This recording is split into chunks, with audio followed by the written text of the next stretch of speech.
What a great pleasure for the Kiros Report to have decided to invest its 1 hour on two important thinkers who are doing fundamental work in the areas of criminal justice, in the case of Noelle, who is a well-known attorney, barred in the state of Pennsylvania, a graduate of Stanford University and Boston University, and of course the regular contributor, Professor Victor Wallis, who is a professor of political science and an equally renowned editor of a famed journal, Socialism and Democracy, which he edited for about 30 years or so.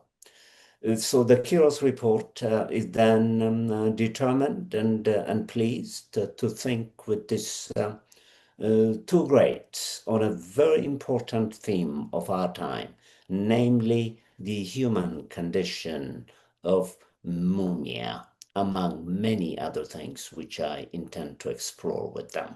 So we'll get on the program immediately, and my guests need not be given longer introductions, which they deserve, because I prefer to spend the time on content as opposed to form.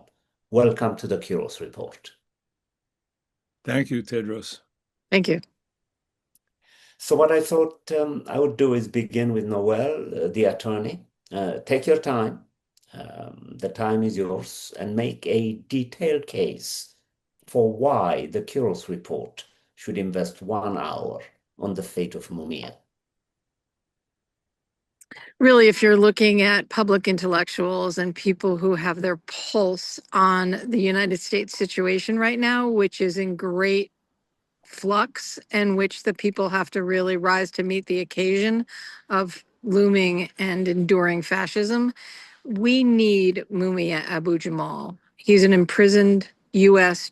political prisoner, public intellectual. And it's this kind of insight and reporting and deeply understanding the fault lines of the U.S. and its history and its future that your audience needs to really privilege. Like Mumia Abu-Jamal reaches us. He is a radio journalist reporting from behind bars. He's done 43 years in a Pennsylvania prison for the murder of a Philadelphia police officer. He is most likely innocent, and he was framed for the crime. But he was targeted because of his intellectual capacity, because he was reporting from North Philadelphia, because he was reporting at a time when the U.S. was choosing which country it was going to be and which forces were going to repress the working class. And we need his voice. So I think that's why Mumia is important, because he's part of our intellectual cadre. He's a comrade. He's somebody that we need to be in conversation with. And his circumstances, the fact that we have political prisoners in the United States, is very revealing to our conditions, and we have to resist. We have to resist at every level and make this country what we need it to be. And that is why I am in solidarity with Mumia Abu-Jamal. That's why I became a lawyer. I'm working on his criminal case. I believe there will be relief. I believe in freedom. And part of the struggle for people to join it, when we can win a case like this, it's super important. It shows the state that we have capacity, that we are never leaving anyone behind, and that a new future is possible. And so there are moments in history when people have been released that are very formative. And Mumia Abu-Jamal's release, which I believe in, is going to be one of those. Thank you so much. Now, how about you, Victor? My impression, correct me if I'm wrong, is that you've been unofficially working with political prisoners for many, many years in your career, almost during the entire time that I have befriended you, which is over 30 years. Mm-hmm. Let's talk about why you do that. Why is this work so important to you? And why does Mumia figure in it prominently? Yeah, actually, my communication with prisoners has gone on for 50 years. It started when I was in Indianapolis. They were not political prisoners in the sense that's usually understood, whereby people are arrested and jailed for their political activities, but they are people who are interested in politics and committed to politics, committed to revolutionary politics. They were, as are many, and most of the prisoners I've been in contact with have been African American, and as are many African American males, they're caught up in the criminal justice system because of economic reasons, essentially. So, and that was the case with my longest term friend, uh, Hugh Lyons, whom I met back in 1973, who died a few years ago and who was in and out of prisons in Indiana. But he was a committed revolutionary, but he was not what's typically characterized as a political prisoner. Um, I've known some political prisoners also, uh, but in a sense, all prisoners in the United States are political in the sense that their circumstances that put them there reflect something about the political nature of the country and the great increase in mass incarceration or the development of mass incarceration that took place after the 1970s. So, and some of the individuals that I've known in that context have become politically educated while in prison. Others were already so before they went in there. But so my initial contact, it was just, in a sense, by chance. I mean, living in Indianapolis, where I lived and taught for many years, uh, in the early 70s, I initially met three very active prisoners uh, through a person who was working at the time with the local affiliate of Martin Luther King's organization. It was the Indiana Christian Leadership Conference. And he introduced me to three men who had just recently been released from Indiana prisons and who wanted to be part of a Marxist study group. So that's how I initially became in contact. And so one of them, that is Hugh Lyons, ended up back in prison for economic reasons and became an organizer in the prison there and so on. So, but I mean, my other contacts, they've developed really as a product also of my intellectual and political work, because apart from the ones I had in Indiana at that time, I later got a whole additional set of contacts as a result of my work editing Socialism and Democracy, because I got a letter from a prisoner in Illinois. This was in 1999, I think, who was in a supermax prison and who just wrote to me in my capacity as editor about his terrible conditions. And then he, in turn, put me in touch with an organizer in Chicago, and who in turn put me in touch with Kevin Rashid Johnson, who is still a prisoner now. He is another example of someone who was politically conscious, but was in prison for so-called social reasons, accused of killing a cop. But uh, him I've remained in touch with ever since, and he put me in touch with many other people. And I later got in touch with more through writing about my prison experience, or experience with prisoners. Not that I've been in prison. I've visited many prisons, but haven't been there. But I wrote about it in the San Francisco Bayview, which is a national Black newspaper, and that generated more letters. So I've had, in effect, a lot of correspondence with prisoners over many years, based on common political interests, common interests in transforming this society. And the ways in which the different prisoners came to that view differed in many cases, but in all cases, it's been a very important motivating factor for my interaction with them. Wonderful. And now back to you, Noel. I would like us to have a portrait of Mumia. Give me an image of him as you have known him, as a human being, as a prisoner, and most importantly, which is the second part of the question, did he commit the crime or not?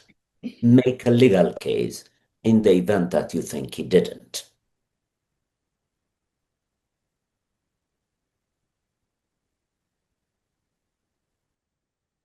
You're muted, Noelle. Mumia is an amazing, warm, gracious person who was raised by Lavinia Cook and William Cook. And he grew up in North Philadelphia. He was very gregarious. He went around the community, visited a lot of churches, was very curious as a young person, very studious. He began his political education in the Black Panther Party. He was trying to change the name of his high school to Malcolm X High School from Ben Franklin High. He grew up in Philadelphia. He went to college at Goddard College in Vermont, and he met people from all over the world and was very inspired by that journey. And he then became a journalist and a writer, and an excellent one. He was hired by WHYY, which is the founding station for National Public Radio in the United States. He had a career writing and doing commentaries and reporting for many different outlets in Philadelphia. And when he was 26 years old, he was supplementing his income by driving a cab. And he came across a scene where a police officer was beating his brother. And he ran across the scene and he was shot. So Mumia Abu-Jamal, someone the state knew as who was an investigative journalist who had the bright white hot spotlight on the notorious Rizzo administration, a notorious police chief who was brutal, who reported from the Black community and told their stories on a national stage. He reported nationally on these issues. He ran across the street and was shot. And so because he was shot and lying on the ground, they framed him for this murder. I am one of Mumia Abu-Jamal's criminal defense attorneys. I'm also an attorney that works on his medical cases. And I have been aware of the case now for many years, and I've worked with him as a publisher and a journalist for decades, since 1992. So in all of that time and experience, and now working on the case, I am firmly convinced that Mumia Abu-Jamal did not shoot Officer Faulkner, and that he's been railroaded, partly because of his voice, partly because of what he meant to the community. We are now developing and reinvestigating the entire case. He has had many years of appeals. The local courts are incredibly corrupt. I will just give you one example. Please. There's the cab driver who is the only person that the prosecution said saw him shoot the police officer and saw the whole scene. Robert Chobert is this guy's name. The very first photos that were discovered a couple years ago, the Polikoff photos that were in the Philadelphia Bulletin, this is before the police crime scene photos. Those very first photos show that Robert Chobert's cab was not where he said it was. He was supposedly sitting in this cab and saw the whole thing right behind the police car. There's no cab there. 10 minutes after the shooting, there's no cab there.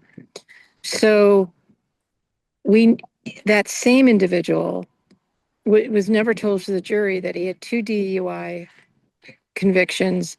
He was on probation, and he also did not have a license to drive that cab, and he was negotiating with the prosecutor to get his license back.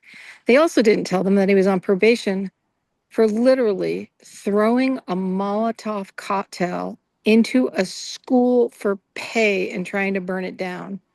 That was ruled that wasn't a crime of false, which means it wasn't a fraudulent crime where somebody lied. So it wasn't allowed to be used against him at trial. This guy, it was discovered 40 years later that he had written a letter that was suppressed by the prosecution to the district attorney 3 weeks after the trial. The note said, "Hey, I've been trying to get a hold of you. I want to make sure I get my money. I want to get back with you because you owe me money." That is exactly the type of Brady evidence, which is the name of a U.S. Supreme Court case, suppressed evidence by the prosecution that could have been used to impeach him, that he was paid for his testimony. This was ruled by the local common police court judge to be not material, meaning that it wouldn't have changed the jury's verdict. But in fact, it would have. So there's a lot of corruption going on in the local courts against Mumia Abu-Jamal. Partly because it's a police officer, but also partly because of who Mumia is and who Mumia was then. So I am going to make the case that Mumia Jamal should be free, not just having a new trial, that he should be free. I'm working as an attorney now to do that, and we're investigating the case from top to bottom. How long have you been at it now? I met Mumia in July of 1992, and we recorded the commentaries for National Public Radio that were then censored by Senator Bob Dole. We sold them to National Public Radio, and Bob Dole got up on the Senate floor and threatened NPR's funding. Now, things would be different for NPR today if they had resisted that censorship then. They should have resisted the censorship at that time, and they wouldn't be in this pickle they're in now. So, but that said, he was censored. His first book came out. I liberated it from prison, and we have been working together since July of 1992. Incredible. Am I right to sense a profound similarity between his case and that of Shakur lately? It appears that the conditions under which they are imprisoned seem to be quite similar. She too was accused of doing something like what Mumia supposedly did. You know, if you're speaking of Asada Shakur, who just passed, I visited Mumia Abu Jamal today. I'm standing on a mountain outside of the prison in a parking lot. Um, I brought to him the New York Times article about Asada, which was very well done. So they're contemporaries. And Asada was able to be liberated from prison, escaped from prison after she had been convicted after 8 trials. She had beat every trial into the last one and likely innocent of that crime. And then she escaped to Cuba. So she's been living in freedom in Cuba ever since that trial happened. But she's a contemporary of Mumia. Well, back to you, Victor. What would you like to add to this remarkable narrative that Noel gave us in such a short period of time? Precise. Well, What are your thoughts? I learned about Mumia's case actually in 1995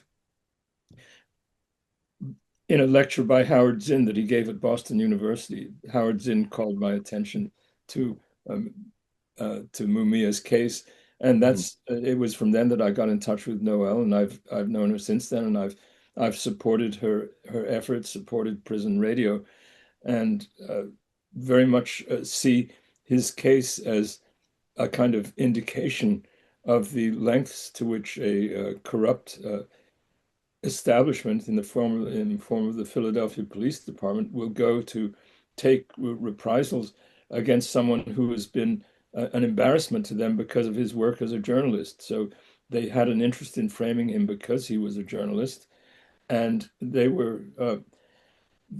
had such a this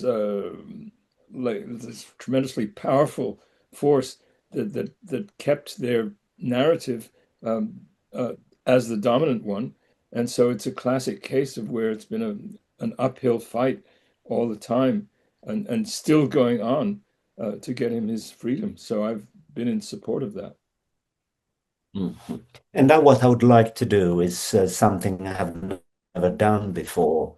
I would like you, the two of you, to get into a conversation about Mumia and most importantly, why we have so many prisoners in the US. Mhm. Just a back and forth conversation between the two of you. Well, I really want to ask Victor. Hey, Victor, you've seen in your lifetime this development of mass incarceration. Mhm. How do you think that affects the ability of people to define their own political relationships to the state and their own ability to invest in the things that we need to invest in or to unionize or to self-determination? Like certainly not the self-determination for the 2.3 million people from the inner cities who are poor, black, and brown generally. But what about the whole culture not being able to realize its potential? Well, first of all, the numbers affected by it are much more than the numbers who are in prison at any one time. So it has a tremendous effect. I mean, if you consider, if you multiply that by the numbers of family members of each of the individuals, if you consider also all those who have been through the system and who are still suffering its consequences, because once they get out of prison, they still are put at tremendous disadvantage, both in reintegrating themselves economically into the society and in terms of a lot of discrimination against them, including even, for example, uh, uh, obstacles to their having the right to vote in countries. So we're talking about tens of millions of people who are directly affected by this. And I would add to that the cultural impact of the prisons themselves. I mean, the cruelty that's inflicted at so many levels, especially in the high security prisons, where people are subjected to continuous, well, in some cases, beatings by the guard. In other cases, you have this phenomenon, for example, of collective punishment. So this is an article that Kevin Rashid Johnson has just written, very interesting article about how when one prisoner commits an infraction, the prison administration will punish an entire cell block. And so by punishing an entire cell block or an entire prison for the infraction of one individual, they create a climate of hostility among the prisoners themselves, because they turn the prisoners themselves into snitches in a way, that they because the prisoners then have an interest in finding out who did something, or that it creates that kind of phenomenon. That's just one example, and I'm not saying that kind of thing exists in every prison, but it exists in the highest security prisons. But I think the background point that needs to be mentioned is that until the 1970s, the percentage of people locked up in the United States was not that different from the percentage locked up in other countries. It mushroomed after the 1970s. And this was really, I think, a kind of response to the activism, especially of the Black community in the previous period, especially the Black Panther Party. Part of the response to that, or even the essential part of the response to that, was to break up the Black community, to inject the drugs into the Black community, to use that as a pretext to increase the police presence, and to establish new laws which provided extraordinarily long sentences for people convicted of drug offenses. So that created a huge increase in the prison population. And as I said, with the millions of people directly affected by it. And so it has its spin-off. It creates a kind of culture, or perpetuates a culture of violence and cruelty.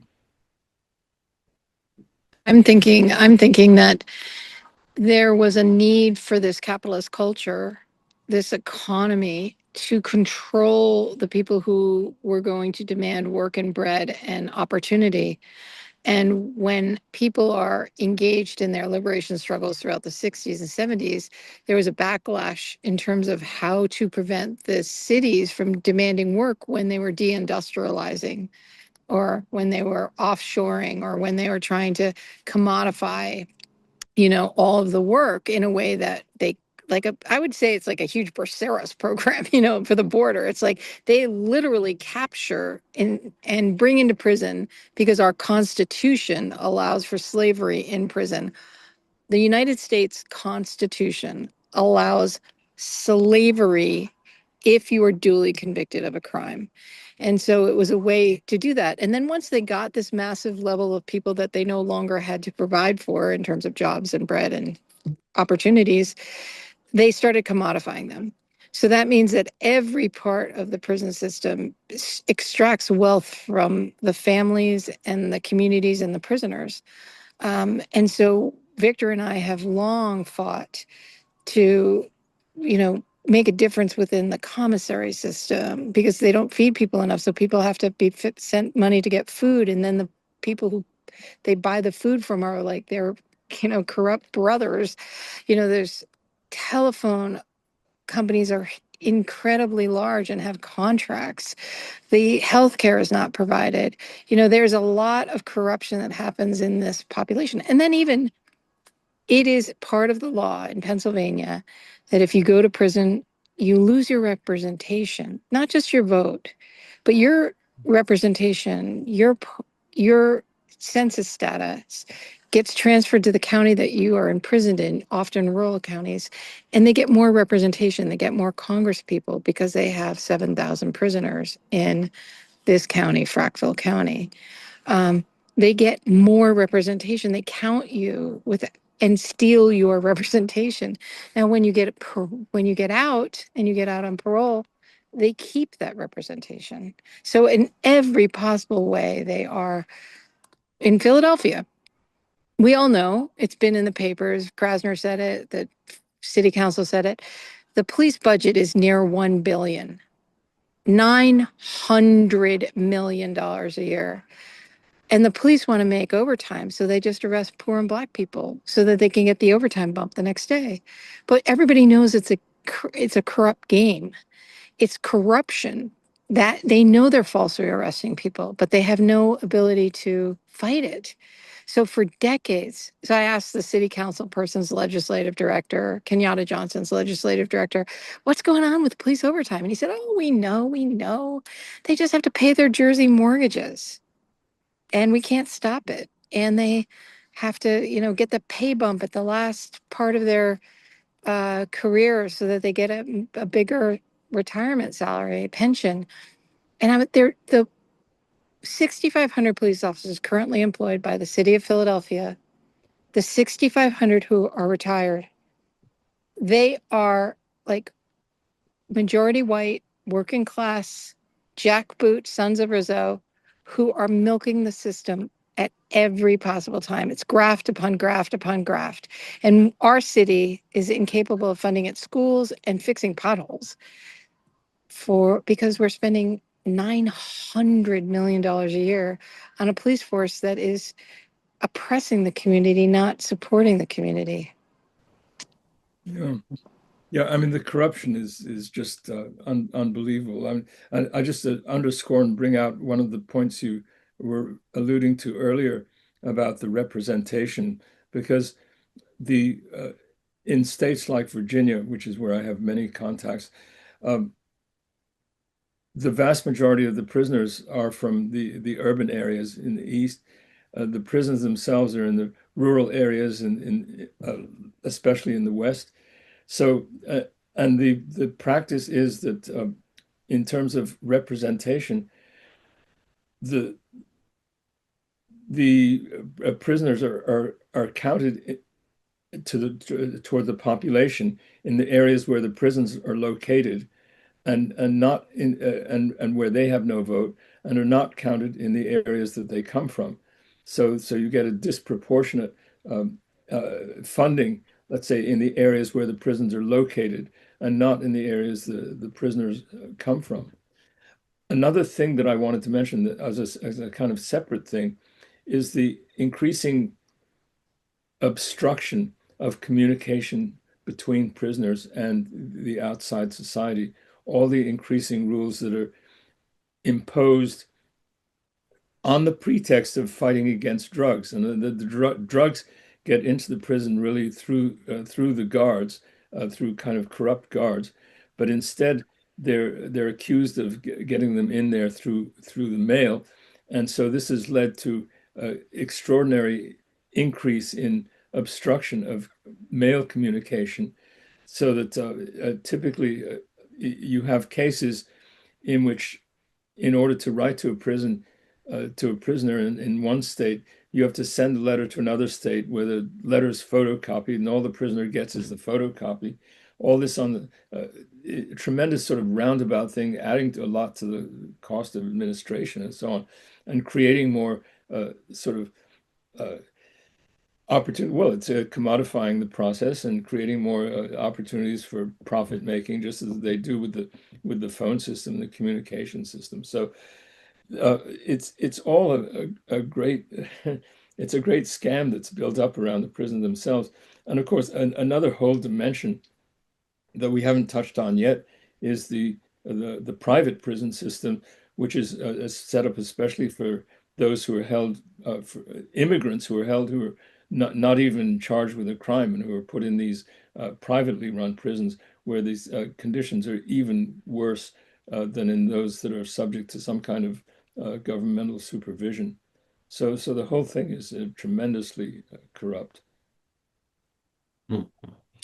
Allow me to join in your conversation and throw at you one question that I would like us to think through, namely this idea that Angela Davis and others are working on, the abolition of prisons. Is that too idealistic, or is it something that human beings could fight for? It may not happen immediately, but perhaps the generations to come. I think it's moral imperative, it's a political imperative, it's a human rights imperative that we roll back the expansion of prisons to what it was 50 years ago. Like that we at least are on par with what other countries do. I mean, I went and got my master's at Boston University because I wanted to understand what was happening. I felt like I was in a boiling pot of water throughout the last 30 years. And it's clear that no other country on earth does this. Like, you cannot exist as a culture and care about humanity, care about your people, care about healthcare with this level of incarceration, this dehumanization that's taking place. And it's completely insane. So abolition is imperative. We have to completely change the system. There needs to be a revolution. This is not like no tinkering with the machinery of death would be my position. And fundamentally, it has to happen. There's no slow way to fix this. Any liberal or democratic tinkering is just an apologist for the same system. Any opposition party that exists in the United States that's at the table is just collaborators, just a little bit, tiny bit right of center. And the current administration is far right, and these are mid right. Mhm. If I can push this to the philosophical plane Of and abolition, make. of course, the what one really wants is a society in which the crime doesn't occur. And so in order to abolish prisons, you have to do away with the conditions that bring them about. So I don't see the abolition of prisons as being separate from the larger challenge to transform the society, to create a different kind of society that's not run on the basis of, uh, of profit, which creates a tremendous wealth at one end and tremendous poverty at the other end, and all kinds of psychic, let's say, illnesses, mental illnesses, and all kinds in between. So it has Like, to. we need free healthcare and a guaranteed income. We need all that, all those things in order to, you have to do away with crime in order to do away with prisons, and also I think in the course of the transformation itself, the you might say that some kind of confinement or punishment might be merited by those who have made a killing off off the existing society. How are you going to transform the society without, in some way, uh, uh, let's say, altering just the power balance between the different classes of the society. There are criminals in positions, in high positions of power in this society. They're the criminals who are not in the prison, or not even part of the incarcerated system. What how how does the transition from one system to another take place? And so in the course of that, it's it's hard to imagine there not being some kind of confinement or process of re-education or something of that sort. So it's a complicated question. The abolition of prisons is linked up inseparably with the total transformation of society, and it can't be done ahead of time, you might say, which is sometimes the illusion that's created by just the call for abolition if it comes isolated from this whole other set of considerations. Mhm. It is my understanding, with the limited empirical evidence that I can't swear by, based on reading, that there have been societies, such as that of Kemet, I learn, that did not have prisons, which means that the ideal of asking for the abolition of prisons might not have anything to do with what some people call the dark part of human nature, as it does with a particular decision that power holders made to make prisons. And You can even say, if pardon me for interrupting, but you can say that the development of this model of culture and society and criminal policy is criminogenic. It has caused crime. The way in which this level of criminology has progressed only in the US causes more murders, causes more violent crimes, causes more drug addiction. This practice is not been examined as causing it. And there are a vast number of other societies that do not have the level of this problem. So you can't make a change without acknowledging that it caused it. The way in which they policed it caused it. so, if I understand Victor's response, what Victor is contending is that until after we change the structures and institutions that produce committing crimes, then abolishing prisons will simply not be realizable.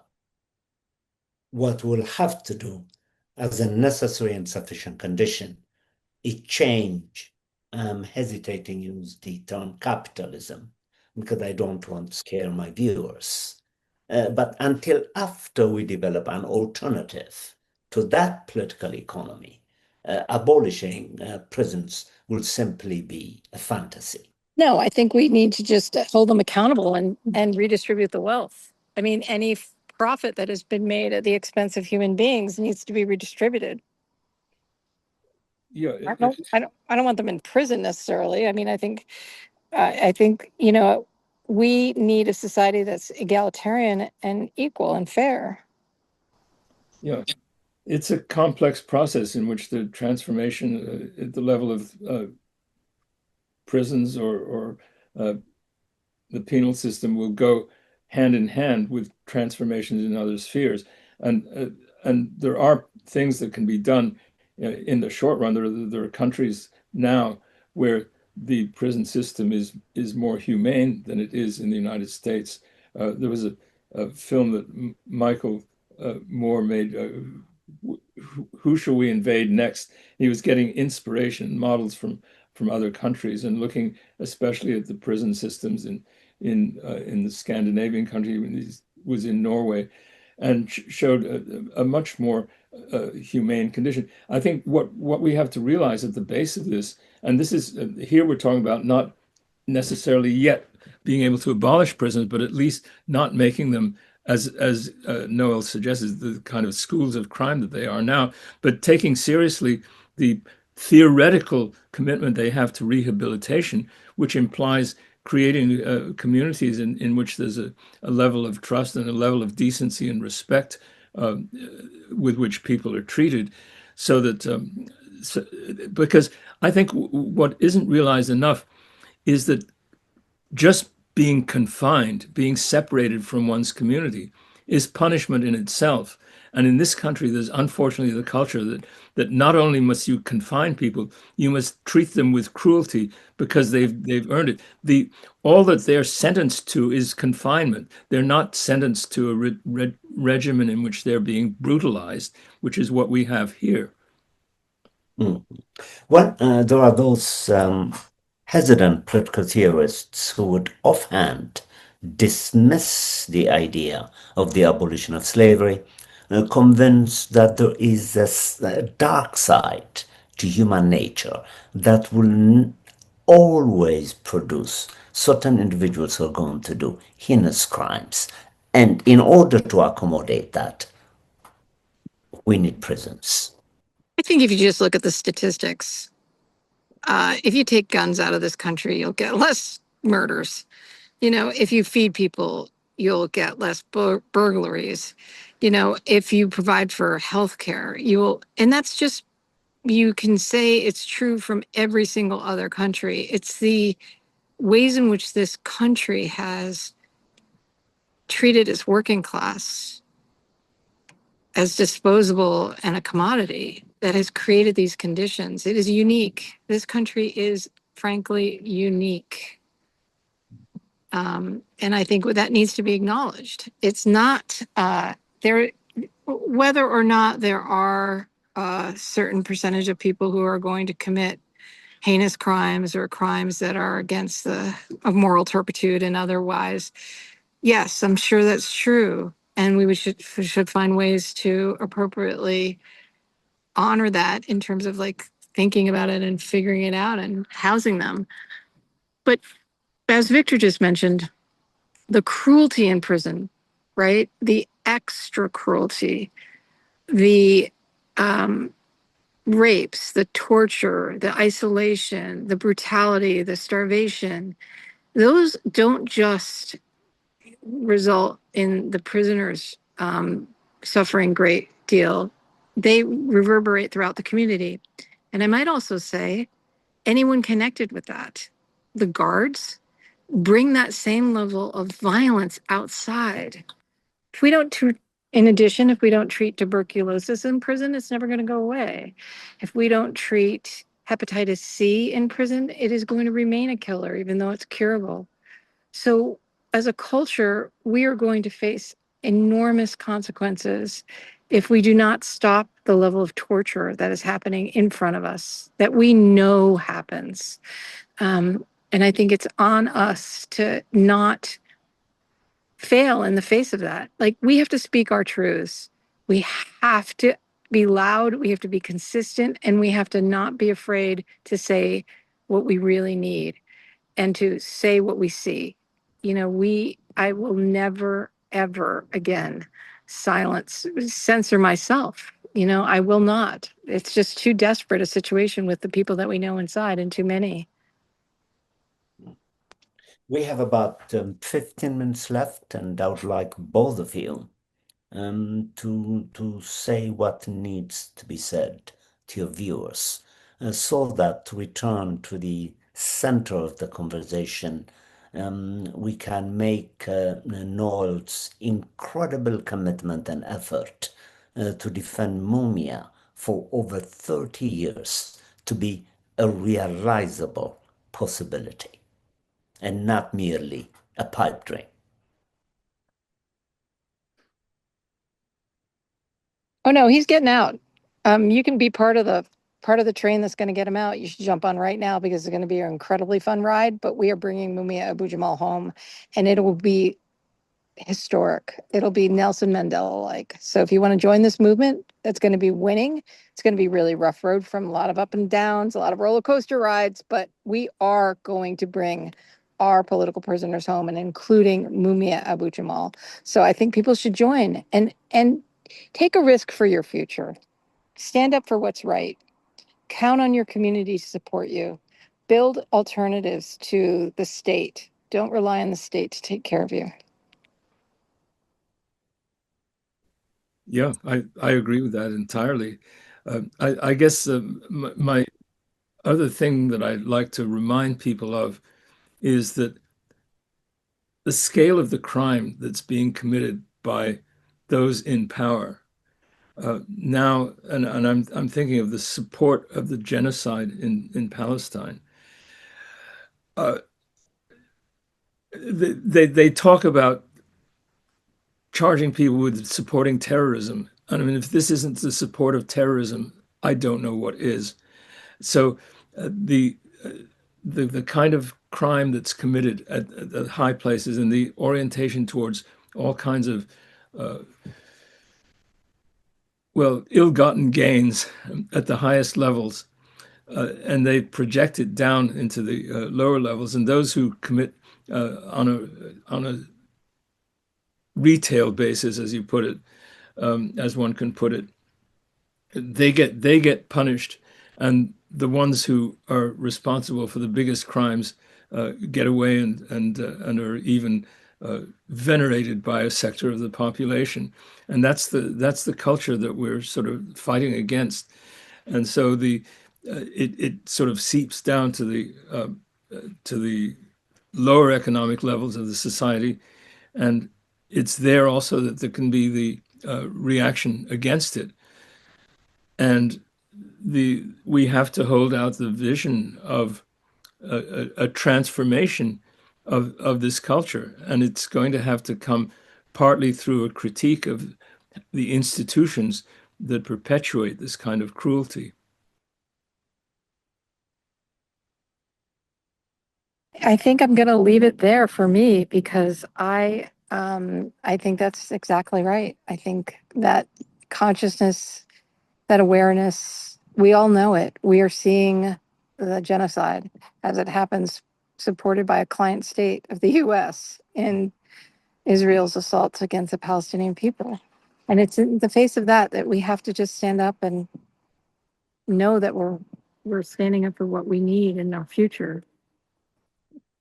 And I have to ditch out because my battery is on one and I don't want to just lose you. But thank you so much for having us both on. I think I really learned some things from this conversation. I thank you so much. And again, I commend and admire your efforts to bring a historic prisoner to the limelight of life. You're welcome. My pleasure.